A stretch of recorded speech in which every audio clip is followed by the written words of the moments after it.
সবাইকে স্বাগত জানাচ্ছি। ফুটবল বিশ্বের আরেক আতঙ্কের নাম হচ্ছে ব্রাজিল এবং আজকের এই সকালটা ব্রাজিল ভক্তদের জন্য অবশ্যই একটু স্পেশাল। আজ আর তাদেরকে হতাশ হতে হয়নি। আজ ব্রাজিল উজাড় করে দিয়েছে।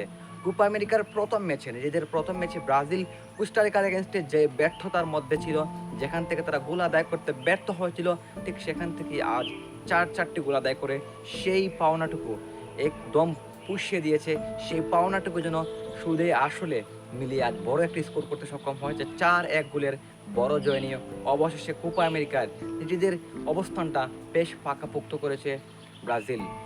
ভিনিসিয়াস জুনিয়র যাকে ঘিরে সবচেয়ে বেশি আলোচনা ছিল এবং যাকে কেন্দ্র করে ব্রাজিল স্কোয়াড সাজানো হয়, সেই ভিনিসিয়াস জুনিয়র শেষ পর্যন্ত পারফরমেন্স করতে পেরেছেন, গোল আদায় করতে পেরেছেন। এটাই হয়তো ব্রাজিল ভক্তদের কাছে সবচাইতে বড় প্রাপ্তির সংবাদ কিংবা সবচেয়ে বড় প্রাপ্তির বিষয়।